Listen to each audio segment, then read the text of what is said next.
सगळ्या गोष्टींना इन्फॉर्मेशन देतच असतात. ठीक आहे. सो आपल्याला कळत नाही नक्की काय आपल्याला आवडतंय आणि काय नक्की करायला पाहिजे, ह्याचं सांगड घालून आपण आपलं करिअर निवडत असतो. आताच्या टेक्नॉलॉजीच्या जे काही युगामध्ये आपण तरी सुद्धा गोंधळलेल्या मनस्थितीमध्ये आपण एका नवीन सेक्टर्सकडे वळतोय, जे की प्रोफेशनल कोर्सेसमध्ये काही नवीन घेऊन येतात. ते म्हणजे जसे बाकीचे प्रोफेशनल कोर्सेस आहेत, म्हणजे फॉरेन्सिक सायन्स आहे, अॅनिमेशन आहे, नॅनो सायन्स टेक्नॉलॉजी आहे, बायोटेक्नॉलॉजी आहे. तसाच एक आपला नवीन कोर्स म्हणजे नॅनो सायन्स अँड टेक्नॉलॉजी. आता या विभागामध्ये खास सांगण्यासारखं की आपण त्याच्यासाठी एक छोटेखानी प्रोग्राम अरेंज केलाय, ज्याच्यामध्ये तुम्हाला ओव्हरऑल स्कोप्स आणि बाकीच्या गोष्टींबद्दलची इन्फॉर्मेशन मिळावी. त्याच्यासाठी आजचा प्रोग्राम आपण अरेंज केलेला आहे, ज्याच्यामध्ये doctor Mujawar SH assistant professor आणि नॅनो सायन्स अँड टेक्नॉलॉजी विभागाचे प्रमुख आजच्या कार्यक्रमामध्ये ते तुम्हाला नॅनो सायन्स अँड टेक्नॉलॉजी बद्दलची माहिती देणार आहेत. की तरी जास्त वेळ न घेता मी विनंती करेन सरांना की सरांनी मार्गदर्शन करावं. Over to Mujawar sir. Hello sir. Jadhav sir, आवाज येतोय का? Yes sir. मला थोडंसं प्रेझेंट करायला अलाव करा, मला प्रेझेंटेशन शेअर करता येईल. Okay sir.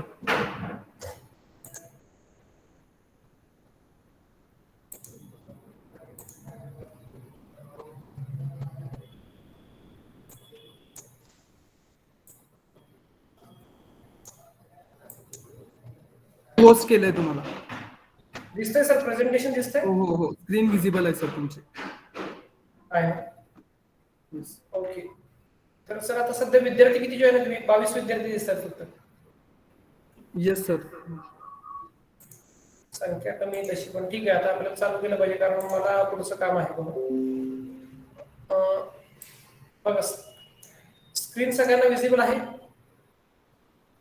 Hello. Yes sir, तुमची स्क्रीन विजिबल. थोडंसं विद्यार्थ्यांमधून बोलत चला, रिस्पॉन्स देत चला. आज आपण थोडंसं एक बेसिक टॉक घेतोय नॅनो सायन्सचं विद्यार्थ्यांमध्ये अवेअरनेस असण्यासंदर्भात. तर सर्वप्रथम मी नॅनो सायन्स विभागाचे जे फॅकल्टी मेंबर्स आहेत आमचे, जाधव सर आहेत, शिंदे मॅडम आहेत, त्यांचं आभार मानतो की त्यांनी एक थोडंसं विद्यार्थ्यांशी इंटरॅक्शन करण्यासाठी मला संधी दिली. तर बेसिकली एक विद्यार्थ्यांच्या मनामध्ये प्रश्न असतो की आपण 12वी नंतर काय करायचं. बरेचसे विद्यार्थी नंतर थोडेसे संभ्रमात राहतात की इंजिनिअरिंग फील्ड चांगलं आहे का, मेडिकल चांगलं आहे का, मी बेसिक सायन्समध्ये करिअर करू. बेसिक सायन्समध्ये करिअर करायची जर इच्छा असेल तर कुठल्या विषयामध्ये करिअर करू. तर एक 10 वर्षापूर्वी अशी परिस्थिती होती की विद्यार्थी फिजिक्स शिकला तर फक्त फिजिक्सच करायचा, केमिस्ट्री शिकला तर फक्त त्याला केमिस्ट्री मधलंच करिअर करायचं, लाईफ सायन्स मध्ये गेला तो बॉटनी झूलॉजीला तर त्याला फक्त लाईफ सायन्सेस मधलंच करिअर करायचं, अशी परिस्थिती होती. पण आता जर तुम्ही बघितलं तर आता थोडीशी परिस्थिती बदललेली इन द सेन्स की मल्टिपल कोर्सेस मार्केटमध्ये अवेलेबल आहेत. मल्टिपल कोर्सेसमध्ये आपण बोलू शकतो की बाबा कॉम्प्युटर रिलेटेड बरेचसे कोर्सेस आहेत, त्याचबरोबर शॉर्ट टर्म कोर्सेसमध्ये वेगवेगळे कोर्सेस मार्केटला आलेले आहेत. तर विद्यार्थ्यांना एक संभ्रमावस्था राहते नेहमीच की आपण नक्की करायचं काय आता अशा परिस्थितीमध्ये. आणि मग त्यांना खरा गायडन्स मिळणं गरजेचं आहे की खरंही मार्केटमध्ये नीड काय आहे आणि त्यातल्या तुम्हाला काय ऑपॉर्च्युनिटीज आहेत आणि तुम्ही काय करू शकताय. तर यासाठीच एक नवीन जे उभरतं फील्ड आहे nano science and nano technology, की ज्याचा आज तुम्ही मार्केट सर्व्हिस केला तर आजही तुम्हाला मार्केटमध्ये याच्याशी रिलेटेड बरेचसे प्रोडक्ट अवेलेबल दिसतील. आणि यातनं तुमच्या लक्षात येईल की रिसर्च अँड डेव्हलपमेंट सेक्टर जे आहे कंपनीचं मार्केटमध्ये, त्या सगळ्या कंपनीमध्ये एक नॅनो सायंटिस्ट किंवा नॅनो टेक्नॉलॉजीवर काम करणाऱ्या माणसाची गरज ही लागणारच आहे. तर या गोष्टीला अनुसरूनच मी एक छोटंसं प्रेझेंटेशन तुमच्यासाठी तयार केलंय. तर nano technology basic nano technology म्हणजे काय आहे, त्यात आपण काय शिकतो किंवा त्यातून पुढे काय ऑपॉर्च्युनिटीज आपल्यासाठी आहेत. बऱ्याचदा आपण एक शब्द 11वी 12वीला आता 11वी 12वीच्या मुलांपर्यंत तो शब्द कुठल्या ना कुठल्या कार्यक्रमांमधून जात असतो की रिसर्च म्हणजे काय, संशोधन करायचंय. तर संशोधन म्हणजे काय, कारण ज्यावेळेस आम्ही 11वी 12वीला होतो त्यावेळेस संशोधन हा शब्द ऐकल्यावर आम्हाला वाटायचं अरे सगळ्या गोष्टींचा शोध तर लागलाय, मोबाईलचा लागलाय, गाडीचा लागलाय, विमानाचा लागलाय, मग आपण आता शोध लावायचा कशाला, हा प्रश्न एक नेहमी आमच्या मनात असायचा. तर संशोधनाला काय काय संधी आहेत पुढे आणि तुम्ही काय संशोधन करू शकताय, या सगळ्या गोष्टींबद्दल आज एक थोडंसं मी अर्धा 2 तासामध्ये डिस्कशन करणार आहे. जाधव सर, मी स्क्रीन स्लाइड चेंज करतो. चेंज होती का स्लाइड? बघा, सेकंड स्लाइड दिसते आता. हो, दिसत आहे सर. ठीक आहे. तर सुरुवातीचा सगळ्यात पहिल्यांदा प्रश्न आहे, आपण नॅनो टेक्नॉलॉजीकडे जायच्या आधी नॅनो टेक्नॉलॉजीचा सगळ्यात जास्त स्कोप कुठल्या फील्डमध्ये आहे, तर तो संशोधनाच्या फील्डमध्ये आहे. तर संशोधन म्हणजे काय, एक थोडंसं 11वी-12वीत तुम्ही आला असता, तुम्हाला माहित नसतं संशोधन म्हणजे काय. तर तुम्ही आता 12वी नंतर कुठला तरी एक विषय घेऊन किंवा कुठला तरी एक स्ट्रीम घेऊन तुमचं बॅचलर्स डिग्री कंप्लीट करणार. अगदी तुम्ही इंजिनिअरिंगला गेला तर ती बॅचलर्स डिग्री बीई आहे, किंवा तुम्ही बेसिक सायन्सकडे आला तर बीएससी डिग्री घ्या तुम्ही. तर बीएससी डिग्री घेतल्यानंतर तुम्ही बीएससी ला तुम्ही काही सुरुवातीला एक ग्रुप सिलेक्ट करता, त्यानंतर एक स्पेशलायझेशनला फायनल सब्जेक्ट कडे जाता तुम्ही. जर जनरल बीएससी कडे आला तर म्हणजे फिजिक्स केमिस्ट्री मॅथ्स घेतलं, त्यातले 2 सब्जेक्ट, एक सब्जेक्ट पुढच्या वर्षी ड्रॉप होतो, 2 राहतात, त्यानंतर पुन्हा फायनल इयरला एकच विषय राहतो. असं करत करत तुम्ही कुठल्या तरी एका विषयातली ग्रॅज्युएशनची डिग्री मिळवता. त्यानंतर मग तुम्हाला पुढे स्कोप काय आहे, तर तुम्ही मास्टर्स करता, पीएचडी करता.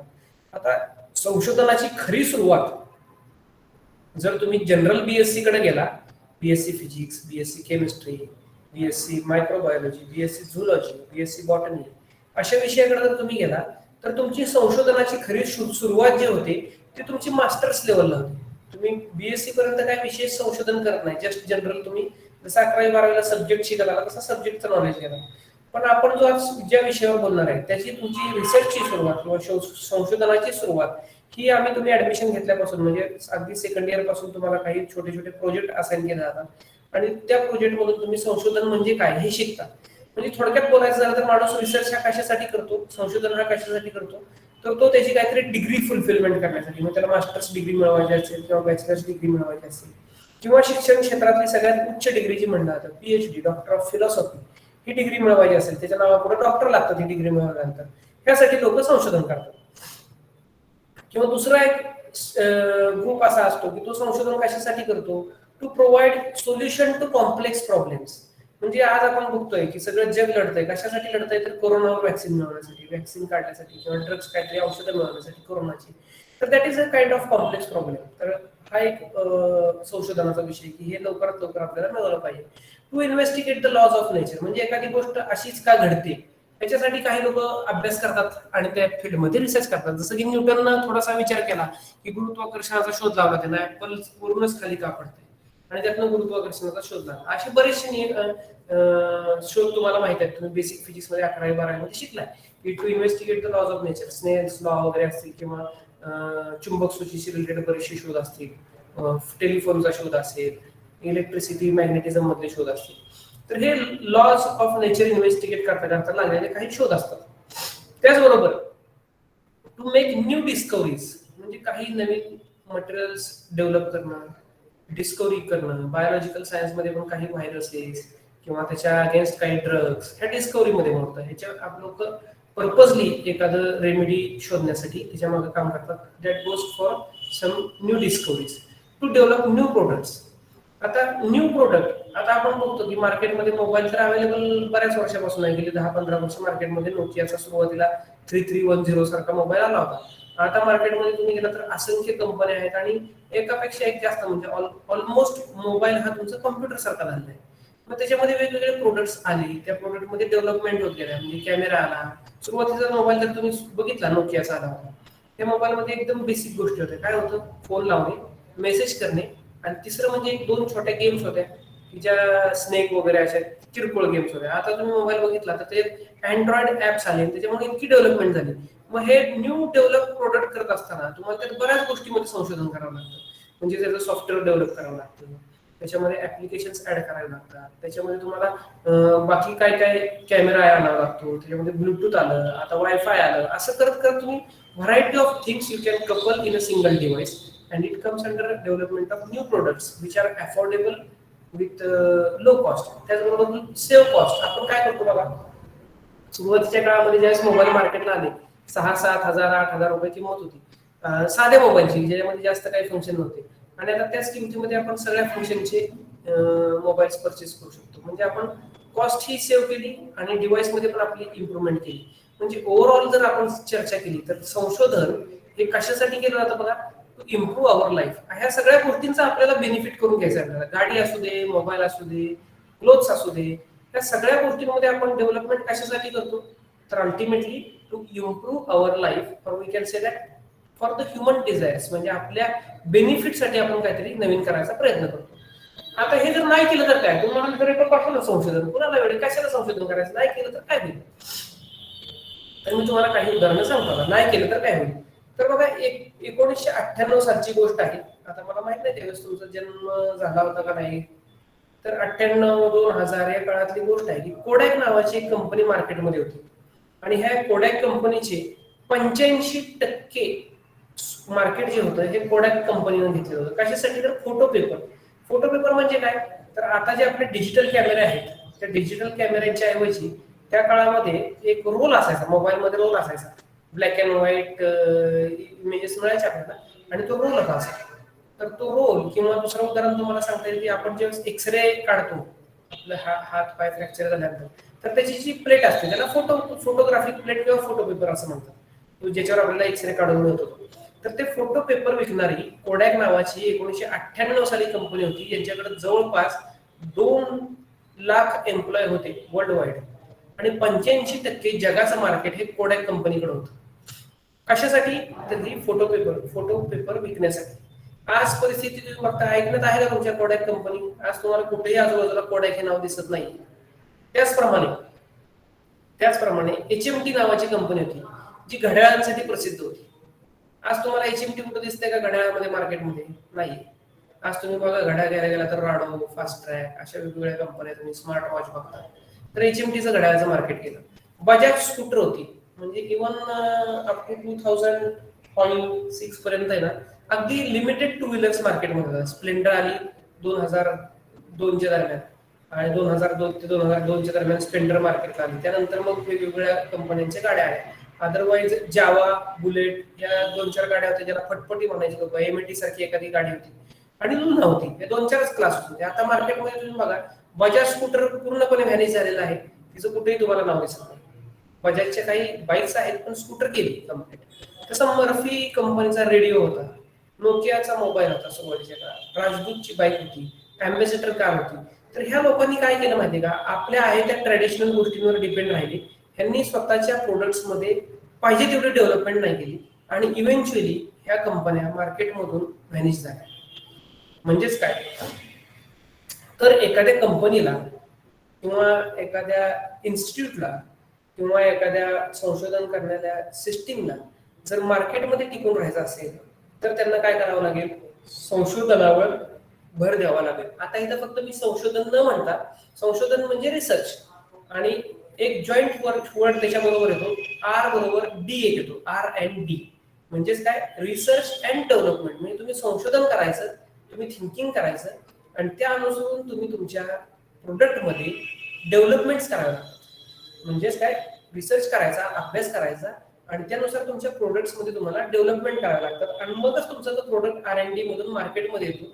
आणि तो जर तो प्रोडक्ट पब्लिकच्या म्हणजे स्टेक होल्डर्सच्या पसंतीस पडला तर तुमची कंपनी जाणार आहे, अदरवाईज तुमची कंपनी कुठं बघायला येणार आहे. तर असं हे प्रत्येक कंपनीला एक R&D सेक्टर असतं. म्हणजे तुम्ही कुठली कंपनी घ्या, एशियन पेंट्स घ्या, एशियन पेंट्सला R&D सेक्टर आहे. तुम्ही तुमच्या माहितीतली अजून कुठलीही कंपनी घ्या, कुपर घ्या किंवा तुमच्या अजून जवळपासची एखादी कंपनी तुम्हाला माहिती असेल, TCS कंपनी असू दे सॉफ्टवेअरमध्ये, त्याचा एक R&D सेक्टर असतं.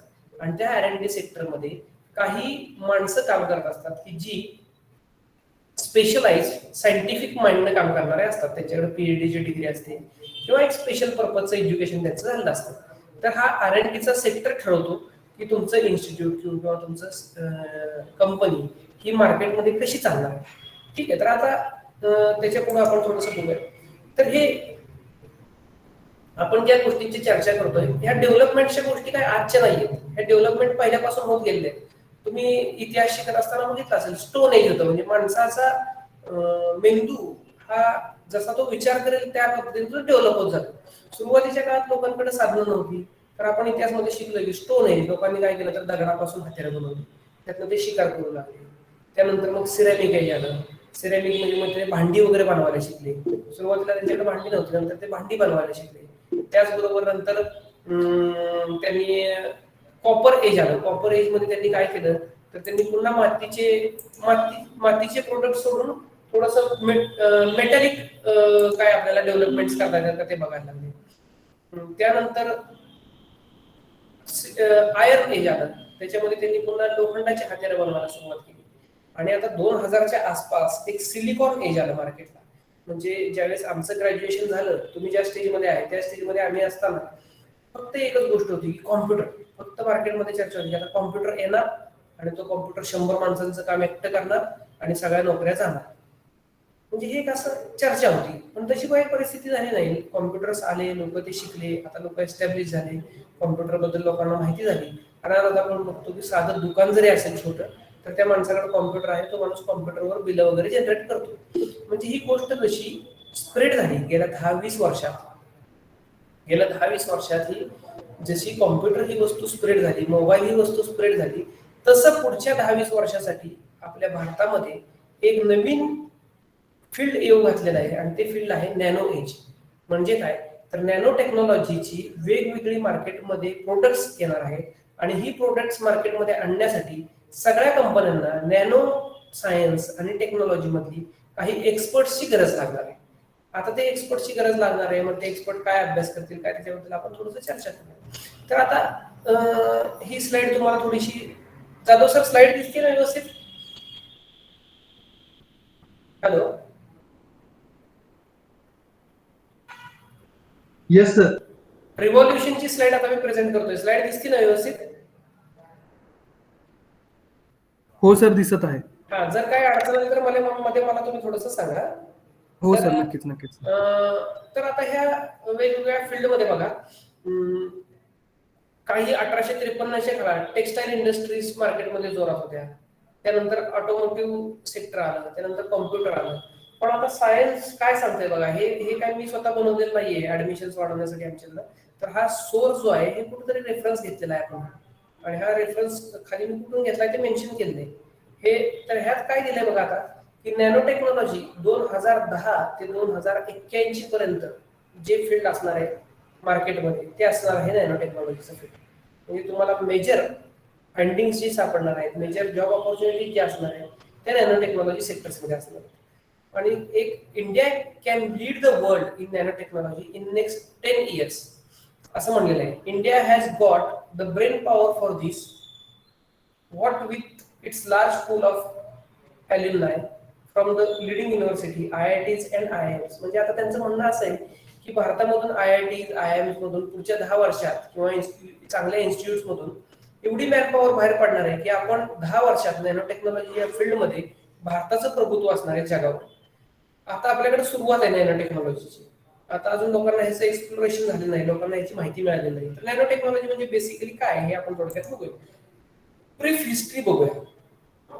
तर ह्याचा जनक, नॅनो टेक्नॉलॉजीचा जनक ज्याला म्हणलं जातं तो मायकल फॅराडे नावाचा सायंटिस्ट आहे.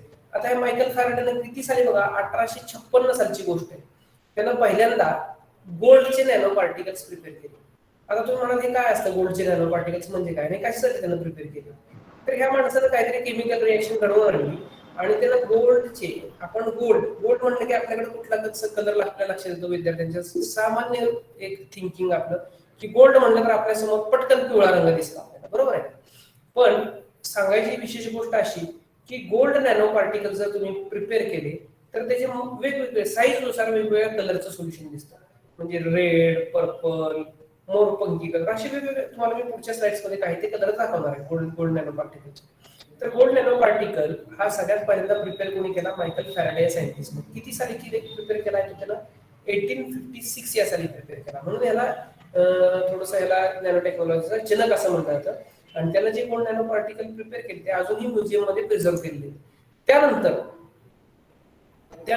1959 साली एक रिचर्ड फिनमन नावाचे सायंटिस्ट आहे, त्यांनी एक त्यांचं अमेरिकन फिजिकल सोसायटीमध्ये फार गाजलेलं लेक्चर दिलं की, आणि त्या लेक्चरमध्ये त्यांचं एक वाक्य होतं, there is plenty of room at the bottom. या सांगण्याचा त्यांचा उद्देश असा होता की तुम्ही जसं साईज रिडक्शन करत जाल तसं तुम्हाला मटेरियल्सच्या वेगवेगळ्या प्रॉपर्टीज अनुभवायला मिळणार आहेत. बघा पुन्हा एकदा मी रिपीट करतो, ह्या शास्त्रज्ञांना काय सांगितलं होतं, त्यानं सांगितलेलं होतं की there is plenty of room at the bottom. म्हणजेच तुम्ही एखाद्या मटेरियलचा साईज जसा रिड्यूस करत जाल तसं तुम्हाला त्या मटेरियलच्या ज्या कुणीही न विचार केलेल्या कुणीही न बघितलेल्या अशा प्रॉपर्टीज तुम्हाला बघायला मिळणार आहे. आता आपण प्रॉपर्टीज म्हणजे काय या विषयावर थोडस नंतर बोलूया. ठीक आहे, हे त्यांना सांगितलं होतं.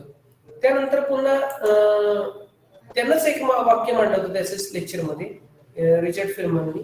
त्याचं म्हणणं असं होतं, why cannot we write the entire 24 volumes of the Encyclopaedia Britannica on the head of a pin.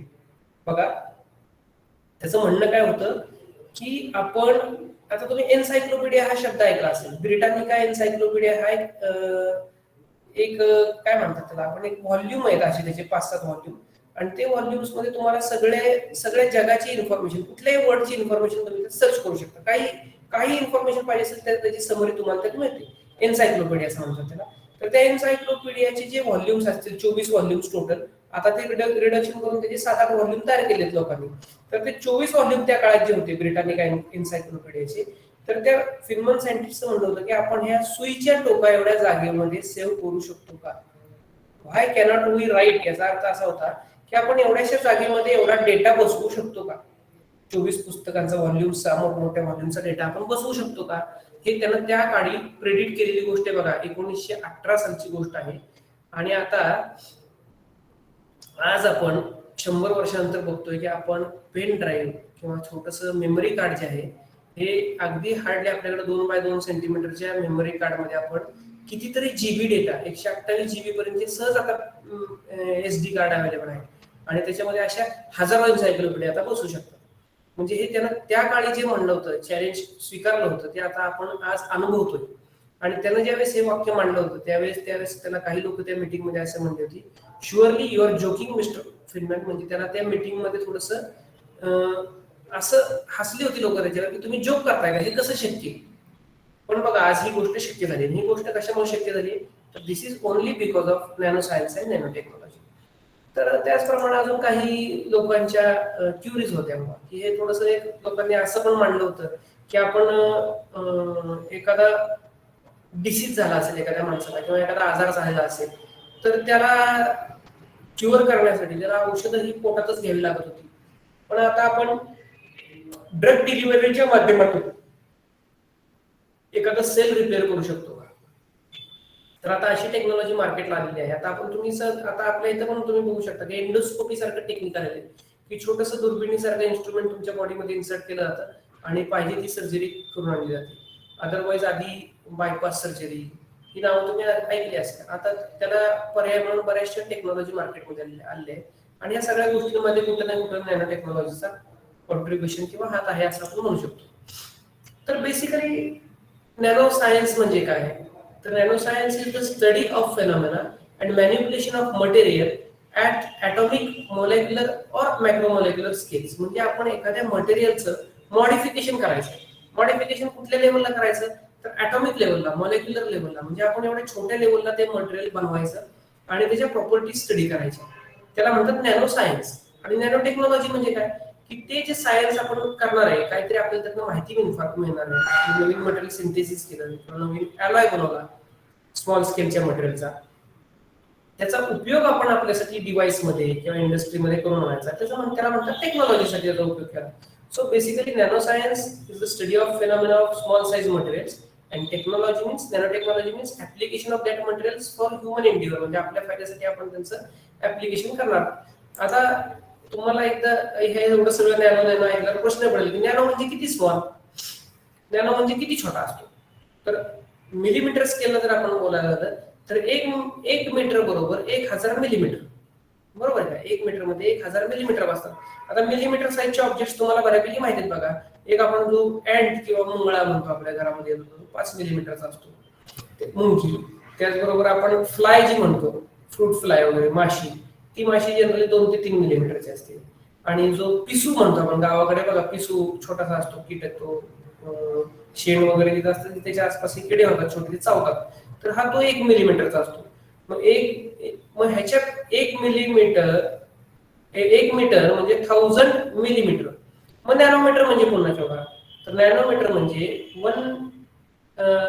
म्हणजे 10 च्या फॅक्टर मध्ये सांगायचं होतं तर 10⁻⁹ मीटर म्हणजे 1 नॅनोमीटर. मग तुम्हाला हा आपण आता व्हिज्युअलाइज कसा करायचा किंवा हा आपल्याला दिसणार कसा, तर ते बघण्यासाठी बरीचशी इन्स्ट्रुमेंट्स आता आपल्याकडे आहेत अवेलेबल मार्केटमध्ये. त्या इन्स्ट्रुमेंटच्या साहाय्याने आपण ती ऑब्जेक्ट्स बघू शकतो.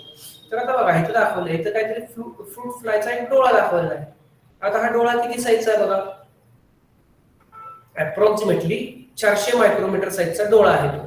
किंवा ब्लड सेल जी असते तुमच्या रक्तपेशी जी आपण म्हणतो तिला 8 मायक्रोमीटरची असते, म्हणजे ह्यापेक्षाही छोटं असते. नॅनो म्हणजे किती असते, हे जे ऑब्जेक्ट्स आपण आता स्क्रीनवर बघतोय ह्यापेक्षाही बरंच छोटं असं नॅनो असतं. मग किती अजून छोटं, तर आता आपण विचार करूया. आता ही जी डायग्रॅम, सगळ्यांना डायग्रॅम विजिबल आहे का बाळांनो? हॅलो, हो हो सर. हा सुशांत, दिसतंय ना? हो दिसतंय. ओके. तर ही जी डायग्राम तुम्ही स्क्रीनवर बघताय ह्यातली राईट साइडची जी डायग्राम आहे तो तुमचा केस आहे, ह्युमन हेअर आहे हा, त्याचा मॅग्निफाईड व्ह्यू आहे. हा माणसाचा केस आहे जो जनरली फ्यू मायक्रोमीटर्सचा असतो आणि त्याच्यावर एक छोटीशी वायर दिसती तुम्हाला लूप केली, ती वायर म्हणजे नॅनो साइज्ड वायर आहे. बघा आता हा जो केस आहे जाड रॉड सारखा दिसतो तो केस आहे आणि त्याच्यावर जी बारीक वायर दिसते ती नॅनो वायर आहे. म्हणजे हे जरा कम्पॅरेटिव्ह तुमच्या केसापेक्षा कितीतरी थिन झालं, दॅट इज नॅनोमीटर. अजून एक उदाहरण इथं सांगितलेलं आहे बघा, in the time it takes to read this sentence your fingernails will have grown approximately 1 nanometre. म्हणजे आता आपण हे पूर्ण वाक्य वाचेस तोपर्यंत आपली नखाची उंची जेवढी वाढली that distance is called as 1 nanometre. आता हे तुम्ही मला काहीतरी काय सांगताय, तर हे कुठून तरी घेतलेले रेफरन्सेस आहेत, हे काही माझं वैयक्तिक मत नाही, ही कॅल्क्युलेशन्स आहेत काही. ठीक आहे, तर आपल्याला एक अंदाज आला आपल्या नकापेक्षा कितीतरी पटीनं थिन असणारी गोष्ट म्हणजे नॅनो थिन. मग आता आपण पुन्हा एकदा आपल्या डोक्यात प्रश्न येईल की बाबा आपण थिकनेसच्या स्वरूपात बोलायचं झालं तर नॅनो हे किती थिक असेल. नॅनोमीटरचं थिकनेस, एखाद्या गोष्टीला आपण कागद बघितला तर कागदाचा थिकनेस आपल्याला फ्यू मायक्रोमीटर्स मध्ये असतो. मग नॅनो म्हणजे किती पातळावरून होऊ शकतं. नॅनो कोटिंग्स, आता बरीचशी मार्केटमध्ये ज्वेलरी आहे किंवा बरेचसे तुम्ही सिम कार्ड वगैरे बघता ह्याच्यामध्ये कोटिंग्स आहेत, सिम कार्डवर कॉन्टॅक्ट काढलेले आहेत, हे कोटिंग्स आहेत. हे कोटिंग्स काय मायक्रोमीटर नॅनोमीटर मध्ये कोटिंग्स असतात. तर तुम्ही नॅनोमीटर लेवलचं कोटिंग म्हणजे किती ठीक असू शकतं, तर तुम्ही इमॅजिन करू शकता. बघा आपण हा टी स्पून आहे, हा चमचा जो दाखवलाय स्क्रीनवरती हा टी स्पून आहे. ह्या टी स्पून मध्ये जर आपण कलर घेतला तर त्या कलरच्या साह्यानं आपण किती नॅनोमीटरचं कोटिंग करू शकतो. तर बघा 1 टीस्पून जर घेतला आपण तेवढा कलर घेतला तर आपण अप्रॉक्सिमेटली 1 फुटबॉल ग्राउंड पेंट करू शकतो 1 नॅनोमीटर थिकचं. एवढं थिन म्हणजे नॅनोमीटर. एवढ्या मोठ्या ग्राउंडला आपण कोटिंग करू शकतो 1 नॅनोमीटर थिकनेस असणार. तर किती घ्यावा लागेल त्यासाठी रंग आपल्याला, जस्ट 1 टीस्पून, 1 चमचा.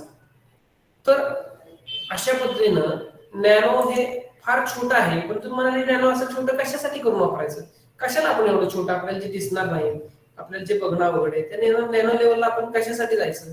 तर नॅनो लेवलला यासाठी जायचं की जसं जसं आपण मटेरियलच्या साईज रिड्यूस करतो तसं तशा मटेरियलच्या प्रॉपर्टीज ड्रास्टिकली चेंज होतात. आता काय प्रॉपर्टीज चेंज होतात आपण नंतर बघणार आहोत पुढच्या स्लाइडमध्ये. थोडंसं मी इथे इंट्रोडक्शन घेतले नॅनो मटेरियलचं क्लासिफिकेशन कसं असतं. आता हा जो ब्लॉक वरचा दाखवला ह्याला बल्क मटेरियल म्हणतात, कारण ह्याला 3 डायमेन्शन्स आहेत.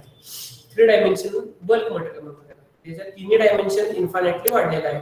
आता आपण एक डायमेन्शन जर त्याची रिस्ट्रिक्ट करत गेलो, आपण त्याचा झेड ऍक्सिस म्हणजे व्हर्टिकल ऍक्सिस जर कट करत गेलो, स्लाइस बनवले आपण, तर आपल्याला पातळ शीट मिळणार. असं पातळ शीट किती मिळवायची आहे की त्याची 1 डायमेन्शन नॅनोमीटर मध्ये आली तर त्याला आपण नॅनो शीट्स म्हणू शकतो. तसंच आपण ते 2 डायमेन्शन कट करत गेलो, उभी आणि आडवी 2 डायमेन्शन जर आपण असे कट केल्या तर आपल्याला एक रॉड सारखं मिळणार आहे, त्याला म्हणतात नॅनो वायर्स किंवा नॅनो रॉड्स.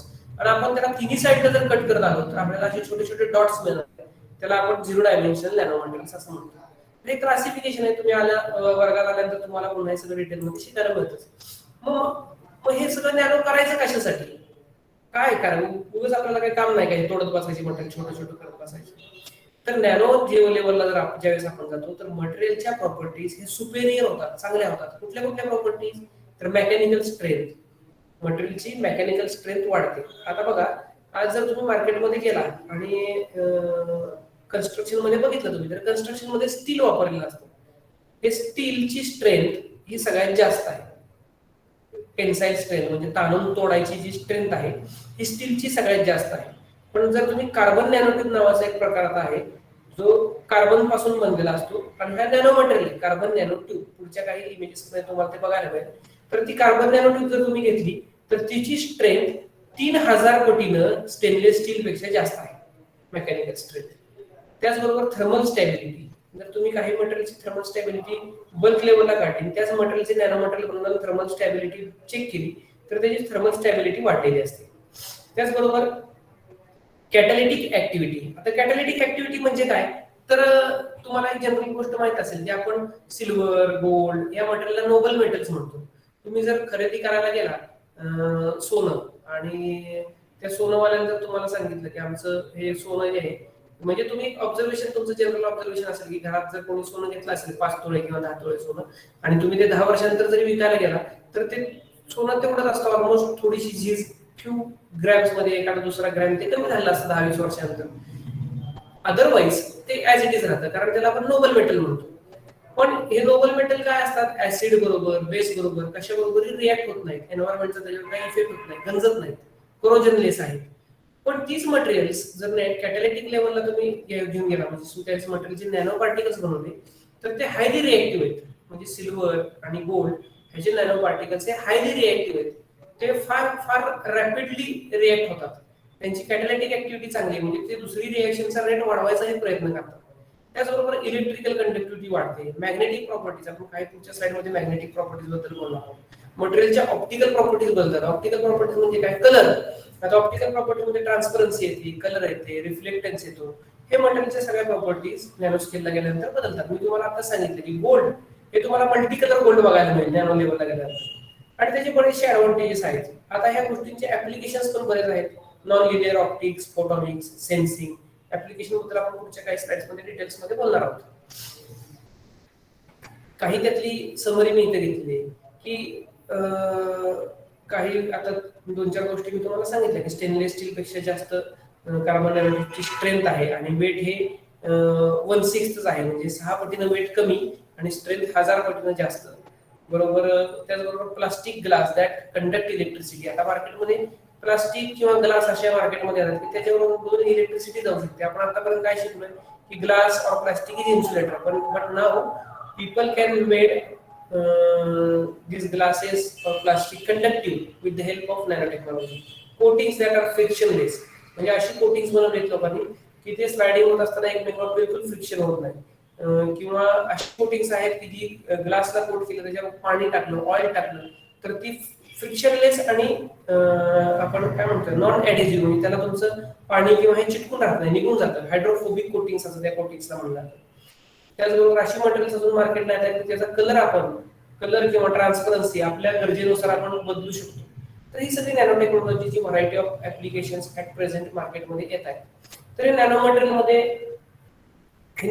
बनवायची कशी, तर त्याच्यामध्ये बेसिकली 2 अप्रोचेस असतात, टॉप डाऊन अप्रोच आणि बॉटम अप अप्रोच.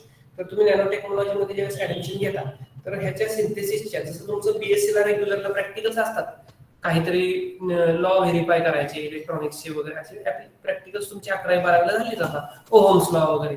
तर त्याचप्रमाणे नॅनो टेक्नॉलॉजीचं जे बेसिक आहे की मटेरियल बनवायला शिकवलं जातं आमच्याकडे.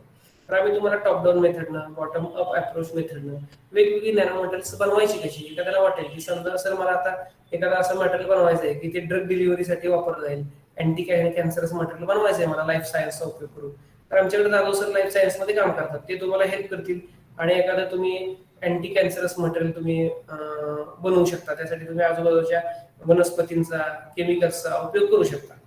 त्याचबरोबर तुम्हाला एखाद्याला वाटलं की मला फ्रिक्शनलेस कोटिंग करायचं आहे माझ्या गाडीच्या काचेला, तर त्याच्यावर पाण्याचे ड्रॉप पडले तर ते उघडून गेले पाहिजे, तर त्यासाठी आमच्याकडे निकम मॅडम वगैरे काही लोक काम करतात की जे शिंदे मॅडम काम करतात की हे काय करतात, हायड्रोफोबिक कोटिंग, जसं आळूच्या पानावर पाण्याचा ड्रॉप पडला की तो घरगळून जातो, अशी कोटिंग्स आमच्याकडे प्रिपेअर केली जातात. त्याचबरोबर तुम्ही काही रिचार्जेबल बॅटरीज, आता मार्केटमध्ये बघा रिचार्जेबल बॅटरीजला फार मोठा स्कोप आहे. तर आमच्याकडे काही ग्रुपमध्ये रिचार्जेबल बॅटरीजवरही काम करतात. आमच्याकडे काही फॅकल्टीज आहेत रिचार्जेबल बॅटरीची काही मटेरियल्स प्रिपेअर करतात. काही लोक आहेत ते सुपर कॅपॅसिटरची मटेरियल्स करतात. काही लोक आहेत ते सेन्सर्सवर काम करतात, बायोलॉजिकल सेन्सर्स. आता मार्केटमध्ये असे सेन्सर आले की तुम्ही घर बसल्या तुमची शुगर चेक करू शकता, शुगर लेवल चेक करू शकता, हिमोग्लोबिन चेक करू शकता. हे जे सेन्सर आहेत हे सेन्सर बनवायचं काम देखील नॅनो टेक्नॉलॉजीमध्ये केलं जातं आणि हे तुम्ही कसं काम करता त्याचं प्रिन्सिपल हे तुम्ही सगळं नॅनो टेक्नॉलॉजी मध्ये शिकू शकता. गरज पडल्यास तुम्ही त्या फील्डमध्ये तुमचं पूर्ण करिअर करू शकता. ठीक आहे. तर जसं आता मी बोललो तर ग्राफाईट किंवा आपण जे आपल्या पेन्सिल मधलं लीड असतो त्याला आपण ग्राफाईट म्हणतो. जे ग्राफाईट आहे त्याचीच वेगवेगळी अपरूप आहेत. तर त्यातलाच हा एक जो ट्यूब सारखा दाखवलाय ह्याला कार्बन नॅनो ट्यूब म्हणतात. दुसरा एक हा बॉल सारखा दाखवलाय फुटबॉल सारखा ह्याला फुल रिंग किंवा बक्की बॉल्स असं म्हणलं जातं. त्याची शीट जर सिंगल शीट काढली तर त्याला ग्राफिन शीट म्हणलं जातं. तर ही मटेरियल्स आज मार्केटमध्ये फार प्रचंड डिमांड आहे या मटेरियलची. ही मटेरियल्स बनवायची कशी, ह्यांच्या ऍप्लिकेशन्स मध्ये उपयोग करायचा कसं हे तुम्ही सगळं शिकू शकता. बघा एका साईडला आपण म्हणतो graphite is the soft material. तुम्ही साध्या ब्लेडनं त्याला शार्पनिंग किंवा कटिंग करू शकता. आणि अपोजिट साईडला डायमंड हा त्याचाच एक भाऊ आहे, त्याच अपरूप आहे कार्बनचाच की जो कशानेही कट होत नाही. त्याला तो सगळ्यांना काचेलाही कापू शकतो. तर फक्त हे बॉन्डिंग काय आहे, ह्याचं प्रिपरेशन कसं होतं, ही मटेरियल्स कशी बनतात, का त्याच्या प्रॉपर्टीज कशा आहेत, तर ह्या सगळ्या गोष्टी तुम्हाला या नॅनो सायन्स नॅनो टेक्नॉलॉजी मध्ये तुम्ही शिकू शकता. हे थोडंसं इन डिटेल आहे. आता हे नॅनो सायन्स नॅनो टेक्नॉलॉजी तुम्हाला जर घ्यायचा असेल विषय तर हा विषय म्हणजे जसं तुम्ही फिजिक्स घेतला तर फक्त फिजिक्स शिकताय, केमिस्ट्री स्पेशलायझेशन घेतलं तर जास्त केमिस्ट्री शिकताय. तर तसं नसून हा जो विषय आहे हा इंटरडिसिप्लिनरी आहे. म्हणजे this is the blend of all subject. जसं तुम्ही सँडविच खात असताना तुम्हाला त्यात दोन्ही साईडला ब्रेड दिसतो, पण आता बरंच काय काय असते त्यात. तुम्हाला नॅनो टेक्नॉलॉजीचं आमचं नाव तसंच आहे. नॅनो टेक्नॉलॉजी म्हणजे लोकांना वाटतं नॅनो म्हणजे काहीतरी वेगळं शिकणार आहे. वेगळं तर शिकतायच तुम्ही ऍप्लिकेशन लेवलला, पण तुम्हाला सगळ्या सब्जेक्टची तिथं जोड घेऊन शिकावं लागतं. तुम्हाला केमिस्ट्री शिकावं लागतं, बायोलॉजी शिकावं लागतं, फिजिक्स शिकावं लागतं, थोडंफार इंजिनिअरिंग तुम्हाला त्यात शिकता तुम्ही. इंजिनिअरिंग म्हणजे डिव्हाइस कसे वर्क करतात, त्याचे फॅब्रिकेशन कसं होतं. त्याचबरोबर तो त्याची ऍप्लिकेशन शिकत असताना तुम्ही मेडिसिन काही सायन्स शिकता, मटेरियल सायन्सचा काही भाग शिकता, अॅलॉयज कंपाऊंड्स बनवायचे. त्याचबरोबर तुम्ही आयटी सेक्टरमध्ये याचा कसा उपयोग होईल, बायोटेक्नॉलॉजीमध्ये याचा कसा उपयोग होईल, ह्या सगळ्या गोष्टी. म्हणजे nano science and nano technology is not restricted to any one particular subject, but it is the blend of almost all subjects and it is applicable to almost in all the fields. मी आता तुम्हाला पुढे काही example सांगत असताना तुमच्या लक्षात येईल की सगळ्याच फील्डमध्ये कुठलंच असं फील्ड नाहीये की तिथं नॅनो सायन्स नॅनो टेक्नॉलॉजी पुढच्या 10 वर्षात चालणार नाही. आता तर सुरुवात आहे, पुढच्या 10-20 वर्षात हे सगळीकडे ऍप्लिकेबल असं चालणारा फील्ड आहे. हॅलो, आवाज येतोय शिंदे मॅडम? हो सर, येतोय आवाज.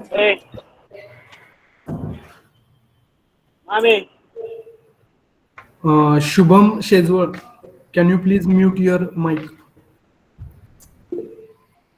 ओके. तर आता आपल्या स्क्रीनवर काय दाखवलंय बघा की आतापर्यंत आपण गोल्ड पिवळ्या रंगाचं बघितलंय, पण खालच्या साईड स्लाइड मध्ये तुम्हाला दाखवलंय की लेझर लाईट टाकलाय, रेड कलरचं गोल्डचं सोल्युशन आहे. तर हे नॅनो लेवलला गेल्यानंतर अशी वेगवेगळ्या कलर्स ऑप्टिकल प्रॉपर्टी चेंज झालेल्या तुम्हाला बघायला मिळतात. आणि ते का चेंज होतात, त्याच्या मागचं प्रिन्सिपल काय, हे सगळं तुम्ही सब्जेक्ट मध्ये शिकू शकता. त्याचबरोबर ॲल्युमिनियम हे मटेरियल तुम्ही आजपर्यंत मार्केटला बघितले, बऱ्याच ठिकाणी आपण ॲल्युमिनियम वापरतो, दारांना असतंय, भांडी असतात आपल्या घरात, पण ॲल्युमिनियमची भांडी कधी पेटतात का स्वतःहून? नाही. पण तेच जर ॲल्युमिनियम तुम्ही नॅनो लेवलला नॅनो ॲल्युमिनियम बनवलं तर ते एक्सप्लोसिव्ह होतं. म्हणजे त्याच्या प्रॉपर्टीज बदलल्या बघा, थर्मोडायनामिक्स त्याच्या मागचं बदललं आणि ही मटेरियल स्वतःहून एक्सप्लोसिव्ह होतात. म्हणजे हे हीट बाहेर फेकतात किंवा हे बर्न होऊ शकतात स्वतःहून, तर त्याचं थर्मोडायनामिक्स कम्प्लीट बदलतं.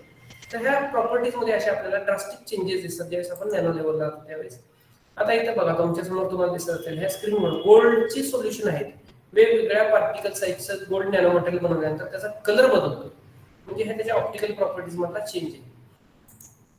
इथे जे तुम्हाला दिसतंय हा साईज इथं दाखवला जो साईज आहे पार्टिकलचा, हा मला वाटतं 20 नॅनोमीटर पर्यंत साईज आहे वाढत गेलेला, आणि 3 ते 4 नॅनोमीटर ते 20 नॅनोमीटर जसा पार्टिकलचा साईज वाढतो तसा त्याच्या कलर मध्ये कसा चेंज होतो.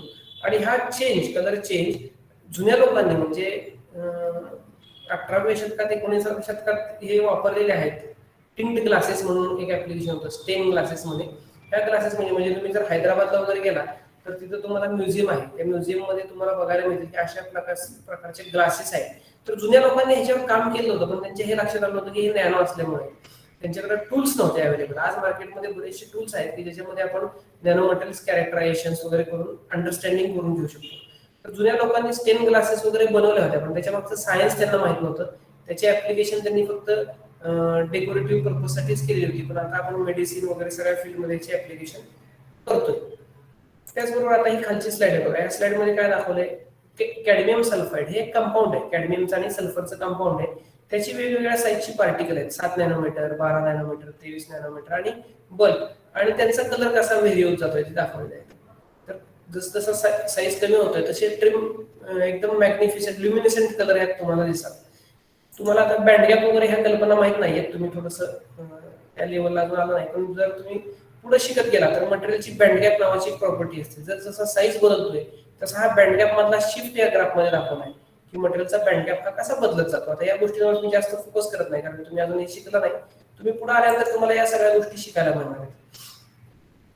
मेल्टिंग पॉइंट, आता मेल्टिंग पॉइंट ही संकल्पना तर तुम्हाला माहिती आहे. गोल्डचा मेल्टिंग पॉइंट हा ड्रास्टिकली कमी होतो ज्यावेळेस तुम्ही नॅनो पार्टिकल साईज राहता. बघा मेल्टिंग पॉइंट गोल्ड बल्बचा किती असतो, जवळपास 1400 केल्विन आहे, आणि ज्यावेळेस तुम्ही त्याची साईज रिड्यूस करता तो मेल्टिंग पॉइंट 400 केल्विन कडे येतो.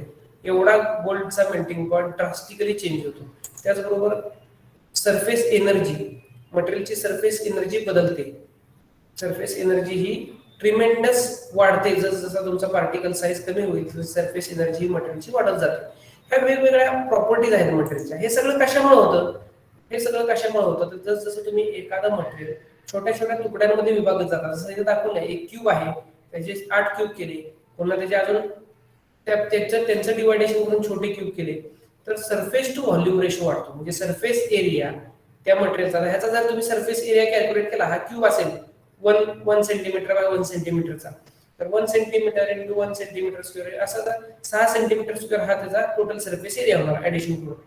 पण तुम्ही त्याची जर 8 तुकडे केले, प्रत्येकाचा आता एरिया कॅल्क्युलेट करून ऍडिशन केली, तर तुम्हाला सरफेस एरिया वाढलेला दिसतो, व्हॉल्यूम तेवढाच राहतो. त्यामुळे सरफेस टू व्हॉल्यूम रेशो हा ट्रिमेंडस वाढत जातो.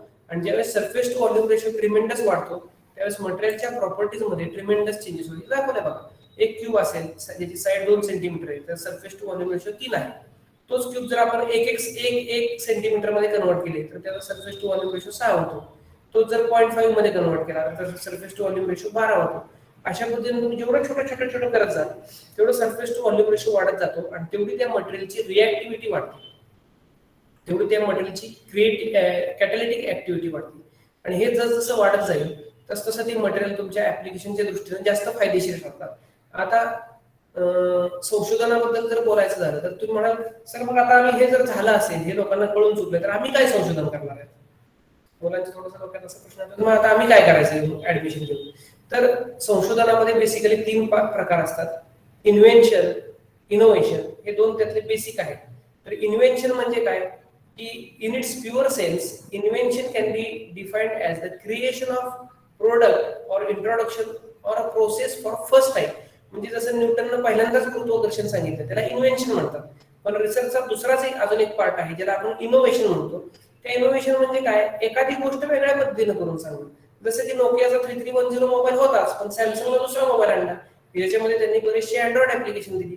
So that is the innovation in mobile technology. Mobile technology was already existing, but they made innovation in that mobile technology and they brought some new product with some new applications. तर innovation तुम्ही बघताय आता गाड्यांमध्ये, आता मगाशी मी चर्चा केली की जुन्या गाड्या होत्या, आज नवीन मार्केटमध्ये बऱ्याचशा गाड्या येतात. आता कारमध्ये बघा तुम्ही इलेक्ट्रिक कार यायला लागली, तर दॅट इज इनोव्हेशन आहे. त्या कारमध्येच आपण डेव्हलपमेंट करतोय कशासाठी की प्राइस कमी करण्यासाठी. पेट्रोल कॉस्ट वाढलेली आहे, लोकांना अफोर्डेबल होण्यासाठी आपण काय करतोय की इलेक्ट्रिक कार मार्केटला आणतोय. So that comes under the innovation. तर इनोव्हेशनला देखील इंडस्ट्री सेक्टरमध्ये बराचसा स्कोप आहे, आणि त्यासाठी तुम्ही त्या सेक्टरमध्ये जाऊ शकता, बरंचसं काम करू शकता. आता थोडस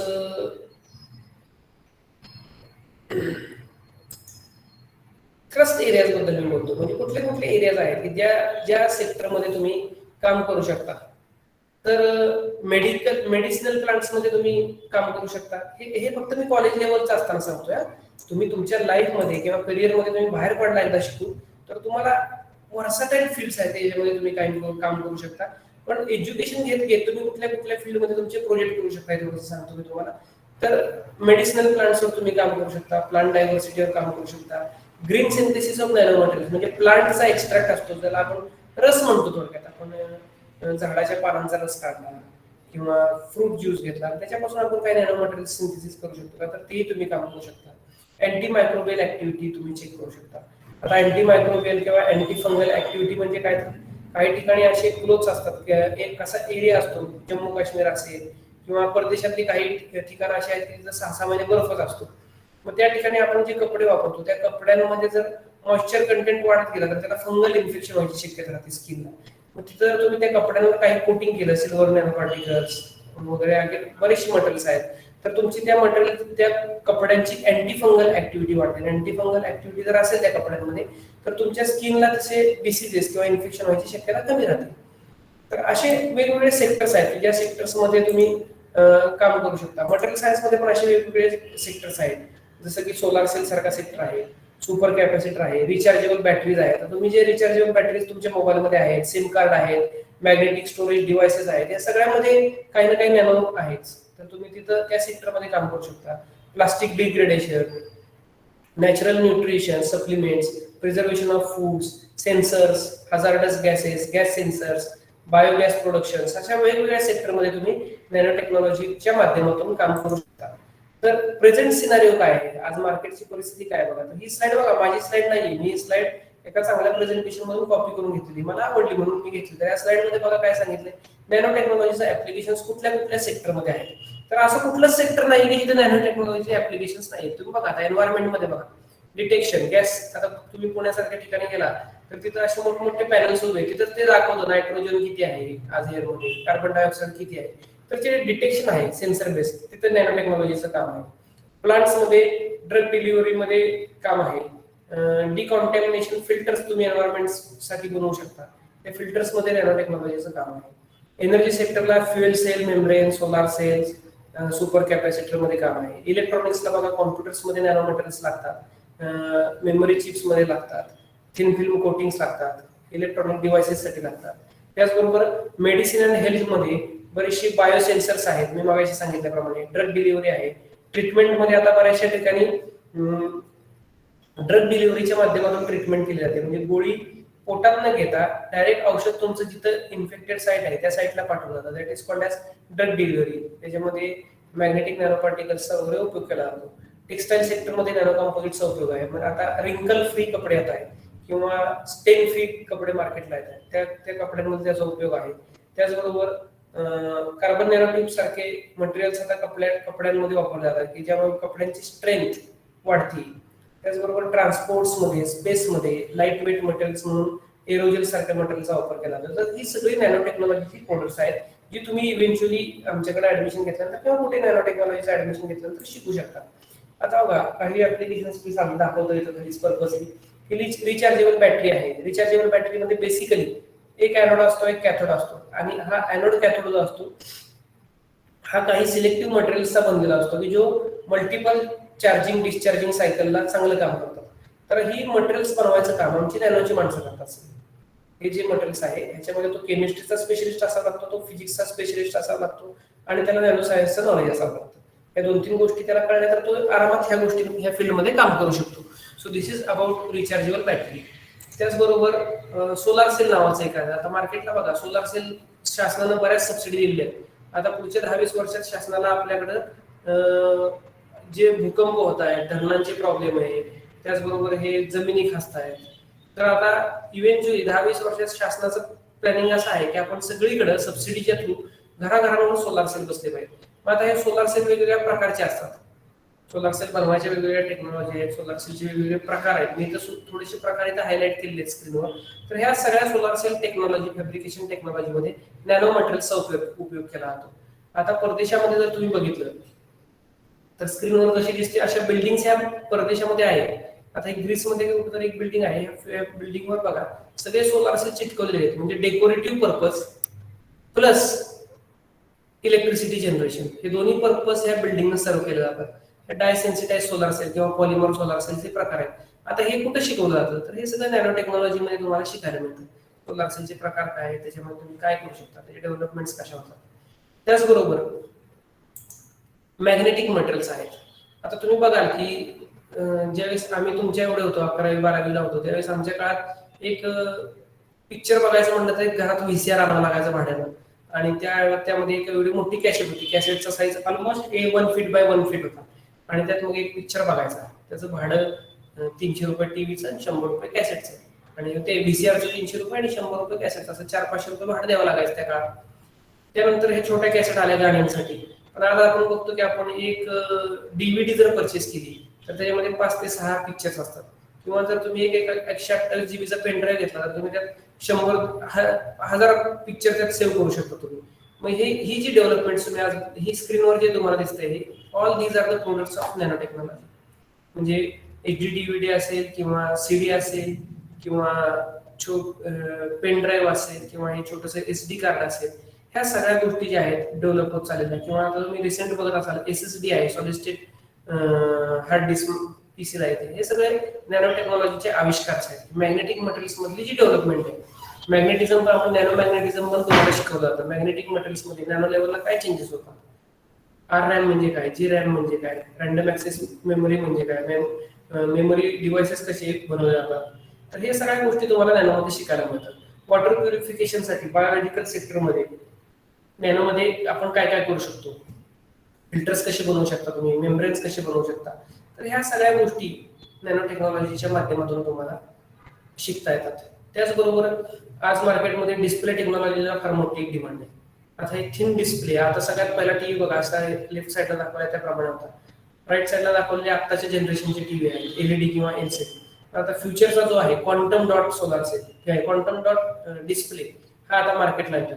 हा क्वांटम डॉट डिस्प्ले जो मार्केटला येतोय याची लाखामध्ये किंमत आहे, पण इव्हेंच्युअली तोही स्वस्त होईल ज्यावेळेस आपली लोक हा स्वस्त पद्धतीने बनवतील किंवा स्वस्त मटेरियल सिंथेसिस करतील. तर हा क्वांटम डॉट डिस्प्ले मार्केटला येईल पुढच्या 4-5 वर्षामध्ये. आणि म्हणजे मार्केटला आताही तो आहे, पण त्याची कॉस्ट जास्त आहे. हा सगळ्यांना अफोर्डेबल कधी होईल, त्याच्यामध्ये यावेळेस याच्यात काम करणाऱ्या लोकांची संख्या वाढेल, त्या मटेरियलचा अनालिसिस वाढेल आणि ते मटेरियल स्वस्त पद्धतीने बनवता येईल. त्याचबरोबर काही काळानंतर फ्लेक्झिबल डिस्प्ले, म्हणजे असे टीव्ही मार्केटला येतील आपल्याकडे आता, किंवा डिस्प्ले मार्केटला येतील की तुम्ही दोन्ही साईडनं बघू शकता त्यांनी. तर हा एक क्वांटम हा नॅनो टेक्नॉलॉजीचा क्वांटम कम्प्युटिंगचा आविष्कार आहे की बाबा हे तुम्ही दोन्ही साईडला बघणारे टीव्ही आता मार्केटला येणार. तुम्ही रोल करून टीव्ही घेऊन जाऊ शकता आपल्या बॅगमध्ये आणि जिथं पाहिजे तिथं भिंतीला चिटकून तुम्ही तो टीव्ही चालू करून बघू शकता. So all these are the inventions through nano science and nano technology. हे काही सेन्सर्सचे इमेजेस मी इथे घेतोय. प्रचंड प्रमाणात मिलिटरीला सेन्सर्स लागतात, स्मार्ट ऑफिस मॅनेजमेंटला बघा तुम्ही RFID वगैरे या गोष्टी ऐकल्या असतील तुम्ही. तर ह्या सगळ्या ऍग्रिकल्चर मध्ये सेन्सर्स लागतात. आता त्याला काय शब्द आहे फार्मिंग मधला की ज्याच्यामध्ये सगळं ऑटोमेशन केलं जातं. ऑटोमेशन मध्ये तुम्हाला सगळं सेन्सर बेस्ड, म्हणजे टेम्परेचर काय आहे ते टेम्परेचर मॉनिटरिंग करून झाडांना पाणी स्प्रिंकल केलं जातं, किंवा टेम्परेचर जर जास्त कमी असेल तर टेम्परेचर वाढवण्यासाठी हीटर्स ऑन केले जातात. हे सगळं sensor based technology, green house technology त्याला म्हणतो, ही आता मार्केटला येत आहे. इंडस्ट्री कस्टमर गुड्स आहेत बरेचसे. त्याचबरोबर एन्व्हायरमेंटसाठी लागणारे सेन्सर्स आहेत, गॅस सेन्सर्स वगैरे आपण त्याला म्हणतो. मेडिकल सेक्टर आहे. या सगळ्या ठिकाणी जे सेन्सर्स लागतात हे सेन्सर्स बनवायचं काम नॅनो टेक्नॉलॉजीची माणसं करतात. तर हे असं क्षेत्र आहे की जे सगळीकडेच लागणार आहे. आणि या क्षेत्रासाठी तुम्ही पुढे जर शिकत गेला तर BSc नंतर तुम्हाला जॉबही असतात, किंवा तुम्ही जर पुढे शिकायचं असेल तर BSc MSc करू शकता. MSc केल्यानंतर तुम्हाला PhD साठी आजच्या कंडिशनमध्ये 40-50 हजार रुपये फेलोशिप मिळते. म्हणजे जी जॉब करताना मिळत नाही तेवढा पगार तुम्हाला फेलोशिपच्या स्वरूपात, स्कॉलरशिपच्या स्वरूपात मिळतो. आणि तुम्ही परदेशात सहजासहजी जाऊ शकता. चांगले आता आमचे बरेचसे मित्र नॅनो टेक्नॉलॉजी मधून शिक्षण घेतलेले परदेशात आहेत.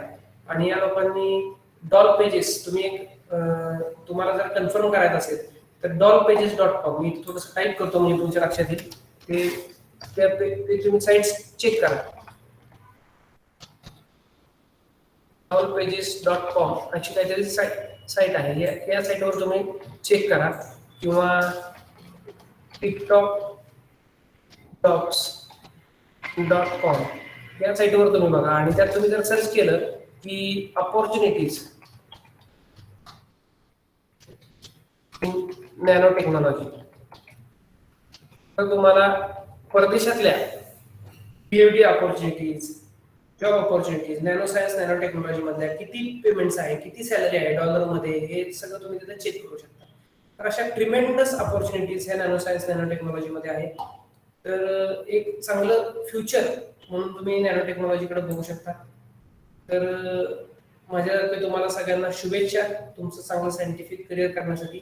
विषय तुमच्या आवडीचा निवडावा, पण एक संधी तुम्हाला माहित असावी म्हणून आपण हे लेक्चर घेतलं. जर काही कोणाचे प्रश्न असतील तर तुम्ही विचारू शकता.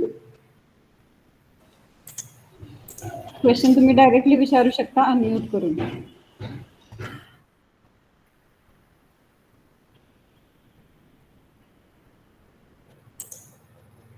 शिंदे मॅडम, संख्या कमी होती पण विद्यार्थ्यांची. हो. हँड रेज केलेला एक स्टुडंट आहे, त्याला काही क्वेश्चन्स असेल तर तो विचारू शकतो. अनम्यूट करून विचार, अदरवाईज चॅट बॉक्स मध्ये ड्रॉप कर तुझा क्वेश्चन. हा, अनम्यूट करून तुम्ही प्रश्न विचारू शकता, काय अडचण नाही.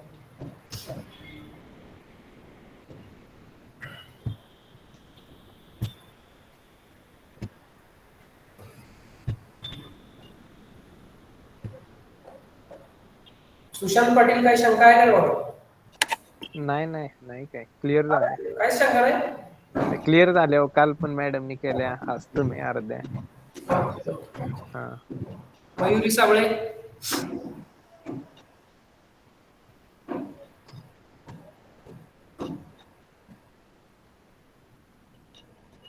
साबळे, काही शंका आहे का?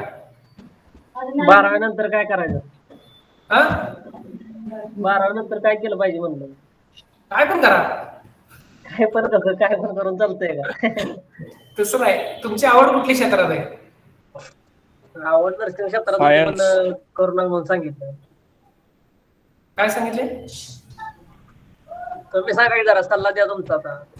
सांगितलं की आमचा सल्ला. बरेच क्षेत्र आहेत. नॅनो टेक्नॉलॉजी एक चांगलं क्षेत्र आहे. तुम्ही यात ऍडमिशन घ्या बीएससी ला. बीएससी. हा, BSc nano science nano technology आपल्याकडे कोर्स आहे चांगला. हा.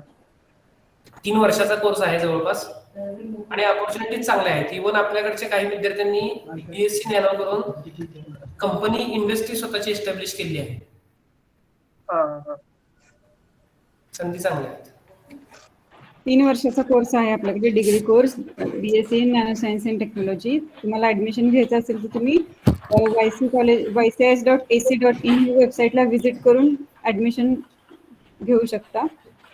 मला पण ऍडमिशन घ्यायचंय टीचर कुठं बीएससी ला. कॉलेज तुमचं? YC college Satara. Satara. Yes. Admission घ्यायचं असेल तर तू कॉलेजच्या वेबसाईटला व्हिजिट कर. मी वेबसाईट इथं चॅटबॉक्स मध्ये टाकते, त्याच्यावरती व्हिजिट कर. ऍडमिशनसाठी रजिस्ट्रेशनची प्रोसेस आहे, ती रजिस्ट्रेशन करून घे आणि ऍडमिशन घेण्यासाठी मी मेरिट लिस्ट लागल्यानंतर तू येऊ शकतो. तू कुठे कळू शकेल का मला? शिंदे मॅडम, आपल्या लोकांचे चॅटबॉक्स मध्ये हा साईट टाकली, त्याचबरोबर 1-2 कॉन्टॅक्ट नंबर द्या, जेणेकरून विद्यार्थी आले तर आपल्याला इथं कॉन्टॅक्ट करतील. मला कॉन्टॅक्ट नंबर आणि काही इन्फॉर्मेशन अजून हवी असेल तर आमचे कॉन्टॅक्ट नंबर्स इथं चॅटबॉक्स मध्ये टाकतो आम्ही, त्याच्यावरती तुम्ही कॉल करू शकता एनी टाइम. तुम्हाला सगळी इन्फॉर्मेशन डिटेल दिली जाईल. आपल्याकडे 2 days आहेत अजून रजिस्टर करण्यासाठीचे. जेवढ्या लवकर रजिस्टर कराल तेवढं चांगलं आहे. नंबर तुम्हाला चॅटबॉक्स मध्ये दिसतील, मिळाले असतील तर तुम्ही कधीही कॉन्टॅक्ट करू शकता आणि त्याच्यावरती इन्फॉर्मेशन घेऊ शकता. अजून कुणाला काही डाऊट्स असतील तर विचारू शकता.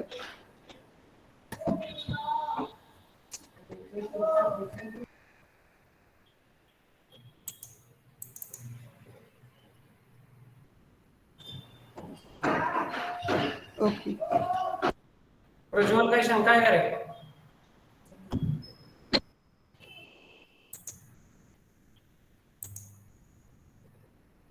नाही. Okay. Shinde madam, merit list कितीपर्यंत लागू शकते टीचर? किती कोणत्या डेटला विचारतोयस का तू पर्सेंटेजला विचारतोयस? स्वप्नील, हॅलो, म्हटलं मेरिट लिस्ट किती पर्सेंटेज पर्यंत लागू शकते असं? आता एक्झॅक्टली तसं सांगू शकत नाही तुला कट ऑफ, पण ऍडमिशन घेण्याचा बेसिक आहे की तुम्हाला मोर दॅन 55% मार्क्स असले पाहिजे. 55% पुढे मार्क असले पाहिजे. ओके सर, चालेल. तुम्हाला व्हॉट्सअपचा ग्रुप एक तयार केला, त्याची लिंक शेअर करतो. त्या ग्रुपवरती जॉईन केलं तरी तुम्हाला सगळी इन्फॉर्मेशन, ऍडमिशन प्रोसेस, सर्व डिटेल्स तुम्हाला त्या लिंकवरती, त्या ग्रुपवरती मिळून जातील. ती लिंक पण तुम्हाला चॅटबॉक्स मध्ये मिळेल आपला. शेअर केली आहे, त्याच्यावरती तुम्ही जॉईन करू शकता. काही क्वेश्चन्स असतील, काही डाऊट्स असतील तर त्याच्यावरती तुम्ही कॉन्टॅक्ट करू शकता, विचारू शकता काही डिटेल्स. ओके. शिंदे मॅडम मी एक्झिट करू? वोट ऑफ थँक्स, प्रोग्रामचं vote of thanks Pawar madam करतील. ओके. धन्यवाद सर. खूप चांगल्या पद्धतीने nano science and technology department बद्दलची माहिती आपण मुलांपर्यंत पोहोचवलीत आणि मुलांना समजली असेल अशी मी अपेक्षा करते. त्याचबरोबर चॅट बॉक्स मध्ये प्रत्येक फॅकल्टी मेंबर्स आपल्या इथे नॅनो सायन्स अँड टेक्नॉलॉजी डिपार्टमेंटचे जेवढे फॅकल्टी मेंबर्स आहेत त्यांचे तुम्हाला मोबाईल नंबर दिलेले आहेत. व्हॉट्सअपचा जो एक ग्रुप आहे त्याची लिंक तुम्हाला शेअर केलेली आहे.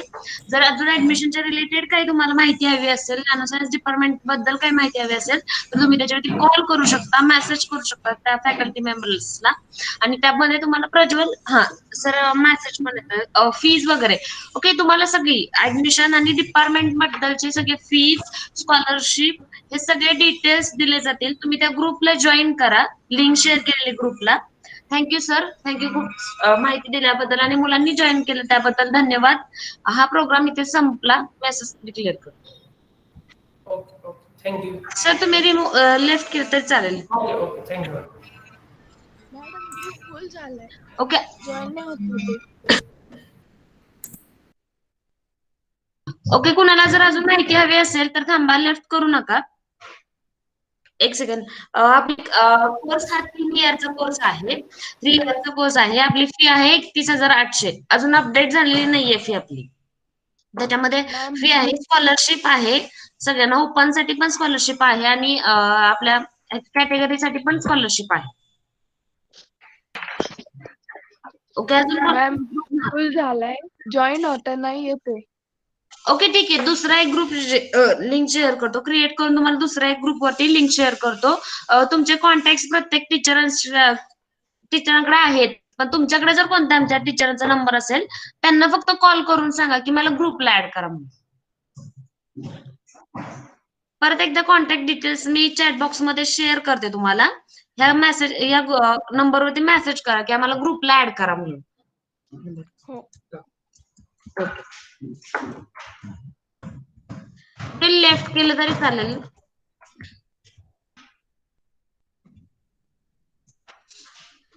लेफ्ट करते.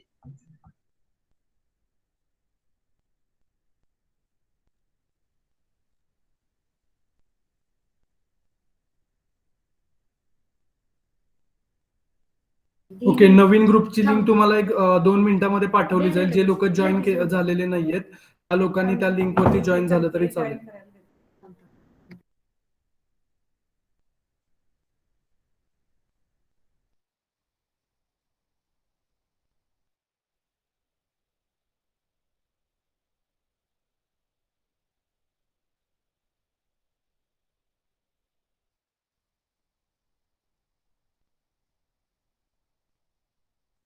ग्रुपची लिंक तुम्हाला पाठवली व्हॉट्सअपच्या, त्याच्यावरती क्लिक करून त्याच्यावरती जॉईन व्हा. तुम्हाला बाकीची डिटेल इन्फॉर्मेशन मिळेल त्याच्यावरती.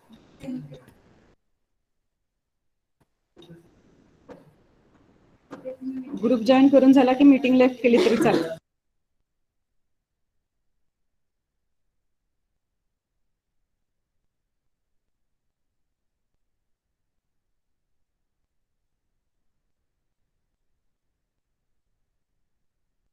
ओके, ज्ञानेश्वरी लिंक आलेले जॉईन केलंच तरी चालेल. ज्ञानेश्वरी सोबत आणखीन जे बाकीचे लोक आहेत जे लिंकला जॉईन नाही त्यांनी प्लीज जॉईन करून घ्या. आणि जर तुम्ही लेफ्ट झाला तरी केलं जॉईन सर. येस येस चालेल. थँक्यू.